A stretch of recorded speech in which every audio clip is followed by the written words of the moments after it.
Il y a quelque chose que j'aime par-dessus tout, c'est voir les gens accomplir quelque chose qu'ils pensaient être incapables de faire, tenter de nouvelles choses, relever des défis et faire preuve de persévérance.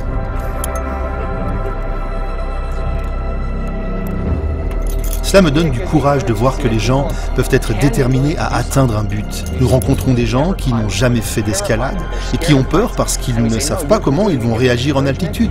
Nous leur disons « Si, vous pouvez le faire ». Nous les encourageons et nous tentons de les motiver. Ils acceptent alors de tenter l'expérience et après cela, ils sont très heureux d'avoir essayé. Cela me remplit de joie.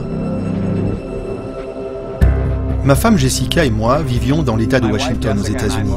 Mais nous avons eu le sentiment que Dieu nous appelait ailleurs. Nous avons prié à ce sujet.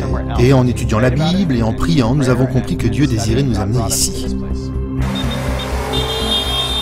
Bangkok est une ville immense. Je crois qu'il y a 12 millions d'habitants. On dit aussi que 2 millions de personnes viennent dans la ville chaque jour pour travailler. C'est une ville très moderne qui compte de nombreuses infrastructures dernier cri. Jessica et moi n'aimons pas particulièrement vivre en ville. Nous préférons de loin la nature et les activités extérieures, mais parfois nous devons mettre nos désirs de côté pour accomplir les plans de Dieu. Il nous a amenés ici. Ce n'était pas notre premier choix, mais cela a été son choix, alors nous l'avons accepté. Le centre F5 Challenge Center est un centre d'influence basé à Bangkok, en Thaïlande, qui organise essentiellement des activités liées à la santé. Nous essayons ainsi de tisser des liens avec les gens et de répondre à leurs besoins grâce à des activités sportives. F5 est un acronyme. Faith, foi, Fellowship, convivialité, Fitness, forme, Fortitude, courage et Fun, amusement. Ce sont 5 dimensions de la santé spirituelle, mentale, physique, émotionnelle et sociale. Nous essayons de transmettre un message holistique concernant la santé et de prendre en compte tous ces aspects. En matière de dépression et de suicide, les chiffres sont très élevés. Ainsi, il est particulièrement important de prêter attention aux aspirations sociales et émotionnelles des gens. L'escalade est une activité intéressante pour cela. De nombreuses études montrent que l'escalade est très utile en cas de dépression. Ici, nous avons un mur d'escalade. Les gens peuvent donc venir dans notre centre et pratiquer cette activité. Et quand le temps nous le permet, nous organisons des sorties hebdomadaires. Ainsi, les gens peuvent s'échapper de cette immense ville et faire de l'escalade sur de vrais rochers. Ils peuvent admirer la création de Dieu et profiter de la nature tout en faisant connaissance avec d'autres personnes. Lors de ces sorties, nous passons environ 8 heures ensemble. Cela nous donne la possibilité d'échanger, d'apprendre à nous découvrir, de tisser des liens, de bâtir des relations de confiance. Quand vous êtes accroché sur la pente d'une falaise, à 26 mètres au-dessus du sol, et que la seule chose qui vous permet de ne pas tomber et de mourir, c'est la personne qui est en contrebas qui tient la corde. Cela développe réellement la confiance et le sens du groupe. Quand les gens redescendent, ils sont généralement ravis. Ils nous tapent dans la main, ils nous disent « C'était génial !» Ils essayent et attendent que les autres grimpent à leur tour. C'est une bonne occasion de discuter avec eux.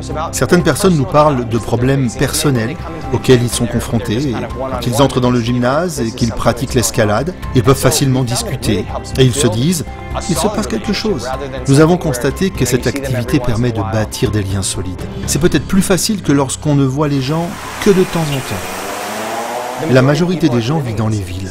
Quand nous avons pensé à devenir missionnaires, nous imaginions que nous allions vivre des aventures dans la jungle. Nous lisions les histoires d'Eric Hart et nous nous voyions en train de lutter contre des tigres et des éléphants sauvages. Et quand Dieu nous a appelés à Bangkok, nous avons pensé, ce n'est pas vraiment un champ missionnaire, c'est une ville.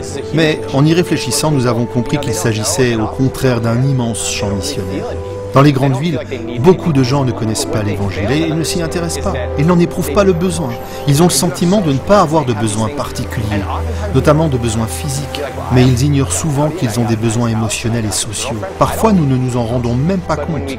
Les gens se disent « J'ai une Audi, une belle maison, j'ai une petite amie, je n'ai besoin de rien d'autre. » Mais quand nous tissons des liens avec les gens, quand nous pouvons partager certaines choses avec eux, ils en prennent conscience. On ne peut satisfaire ses propres besoins que lorsqu'on en a conscience. On imagine parfois que l'on comble nos manques grâce à ce que l'on possède, mais ce n'est pas vrai. Le vide que les gens ressentent peut être comblé par Dieu. Il cherche à entrer en relation avec chacun d'entre nous. Quand on travaille avec un groupe de personnes qui ont tout, on va davantage au cœur des choses. Merci de prier pour Brian et Jessica qui œuvrent par la foi dans le cadre de l'initiative Mission to the Cities. Le centre F5 Challenge Center est un ministère de soutien de l'Église adventiste du 7e jour, en lien avec Jesus for Asia.